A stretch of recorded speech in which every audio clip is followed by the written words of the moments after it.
नमस्कार, पुनः स्वागत और अभिनंदन सृजन नवाचार में मैं अर्चना शुक्ला कक्षा 6 की संस्कृत के पुस्तक संस्कृत निधि का त्रयोदशः पाठ अर्थात 13वां पाठ काका को लेकर उपस्थित हुई। आपने अंग्रेजी में थर्स्टी क्रो पढ़ा है, हिंदी में आपने प्यासा कौवा पढ़ा है और आज हम काका के माध्यम से संस्कृत में उसी कहानी को एक नए रूप में देखेंगे। तो सबसे पहले इसका सस्वर वाचन करेंगे, इसके अर्थ को देखेंगे और संपूर्ण अभ्यासकार एक साथ देखते हुए चलेंगे। एकः काकः तृषा पीडितः जलं नालभत दूरे दूरे वृक्षाद् वृक्षं गतः वराकः ग्रामे ग्रामे नगरे नगरे एकं सहसा घटं दृष्टवान् घटे जलं दृष्टं बहुदूरे खण्डं खण्ड पाषाणानां क्षिप्तवान् काकः जलमध्ये घटकण्ठं सम्प्राप्तमनीरः पीत्वा सन्तुष्टः खलु काकः बुद्धिपूर्वकं यतनं कुरुते बुद्धिपूर्वकं यतनं कुरुते वदन सफलतां लभते काकः वदन सफलतां लभते काकः। एकः काकः तृषः पीडितः। एकः अर्थात एक काका अर्थात कौवा, तृषः पीडितः अर्थात प्यास से व्याकुल। एक कौवा प्यास से व्याकुल था।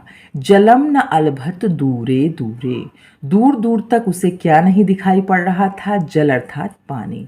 वृक्षाद वृक्षम गतः वराकः ग्रामे ग्रामे नगरे नगरे, वृक्षात वृक्षम गतः वराकः, वराकः अर्थात बेचारा, वृक्षाद वृक्षम एक वृक्ष से दूसरे वृक्ष को गता अर्थात जाता, ग्रामे ग्रामे नगरे नगरे गांव गांव और नगर नगर।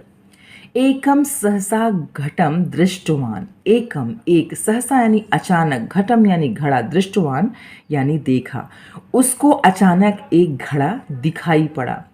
घटे जलम दृष्टम बहुदूरे, घड़े में पानी बहुत दूर था। घटे यानी घड़ा, जलम यानी पानी, दृष्टम यानी देखा, कहाँ देखा? बहुत दूर में। घड़े में पानी बहुत दूर था। खंडम खंड पाषाणा नाम क्षिप्तवान काकः जल मध्य, खंडम खंड अर्थात पाषाणाम जो पत्थर के टुकड़े हैं, क्षिप्तवान उसे फेंका, कहाँ? कौवे ने, जल के बीच में।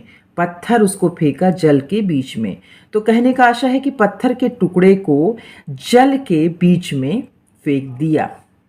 घट कंठम संप्राप्तम नीरः, जल जब घड़े के कंठ तक पहुंच गया, पीत्वा संतुष्टः खलु काका, कौवा जल पीकर संतुष्ट हुआ। बुद्धिपूर्वकम यत्नम कुरुते, बुद्धिपूर्वक अर्थात बुद्धिपूर्वक, यत्नम अर्थात कार्य, कुरुते अर्थात करने से, बुद्धिपूर्वक कार्य करने से। वदन सफलताम लभते काकः, सफलता कौन नहीं पाएगा, चाहे वो स्त्री हो या पुरुष हो। हमें दिया गया है, इसी के आधार पर हम श्लोकों को क्रमबद्ध तरीके से लिखकर अनुवाद करते हैं। फिर यहाँ अभ्यास देखिए, उच्चारणम कुरु पुस्तिकायाम च लिखित, उच्चारण करना है, अपनी उत्तर पुस्तिका में लिखना है। तृषा पीड़ितः वृक्षात् पाषाणानाम दृष्टवान क्षिप्तवान संतुष्टः संप्राप्तम बुद्धिपूर्वकम नालभत। एक पदेन उत्तरत, एक पद में उत्तर देना है, यथा जैसे एक करके दिखाया गया है। तृषा पीड़ितः का आसीत काकः, सह दूरे दूरे किम न अलभत जलम, वृक्षाद वृक्षम कह गतवान काकः, घटे बहुदूरे किम दृष्टम जलम, काकः पाषाण खंडान कुत्र अक्षिपत घटे। देखिए, मंजूषातः पदानि चित्वा वाक्यानि पूर्यत, इस बक्से में बहुत सारे शब्द दिए गए हैं, उनको चित्वा यानी चुनकर खाली स्थान को भरना है। एकः काकः तृषा पीडितः, एक करके दिखाया गया है।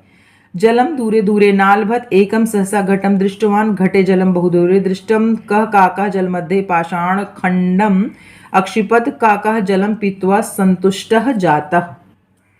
अब संस्कृते अनुवादम कुरु, संस्कृत में अनुवाद करना है। एक कौवा प्यास से व्याकुल था। एकः काकः तृषा पीड़ितः आसीत, वह जल के लिए वृक्ष से वृक्ष पर गया। सह जलम प्राप्तुम वृक्षाद वृक्षम गतः, सहसा उसे एक घड़ा दिखाई पड़ा। सहसा सह एकम घटम दृष्टवान, घड़े में पानी बहुत दूर था, घटे जलम बहु दूरे आसीत। उसने घड़े में पत्थर के टुकड़े डाले, सह घटे पाषाण खंडानि अक्षिपत। पांचवा देखिए, चित्राणि दृष्ट्वा वाक्यानि रचयति। चित्र को देखकर वाक्य की रचना करना है। यथा एकः मयूरः अस्ति, द्वौ काकौ स्तः, तिस्रः चटकाः सन्ति, त्रयः शुकाः सन्ति, चत्वारः कुक्कुटाः, द्वौ मरालौ। ये उचितम उत्तर पदम रेखांकितम कुरुत। अब यथा एक करके दिखाया गया है कि त्रिशः पीडितः कः आसीत, यानी इसमें उत्तर कौन सा है एक शब्द में, उसमें आपको तो यहाँ कौवा था। दूरे दूरे किम नालभत, तो जलम। वृक्षाद वृक्षम कः गतः, तो काकः। काकः सहसा किम दृष्टवान, घटम। काकः घटे किम क्षिप्तवान, पाषाण खंडम। अब यहाँ देखिए सातवां है, सप्तमी विभक्ति पदानि चित्वा लिखत। जो सप्तमी विभक्ति आई है आपके पाठ में, उसको खोज कर यहाँ लिखना है। एक करके दिखाया गया, ग्रामे नगरे जलमध्ये घटे बहुदूरे। अध्याय के साथ। तब तक के लिए बहुत बहुत धन्यवाद।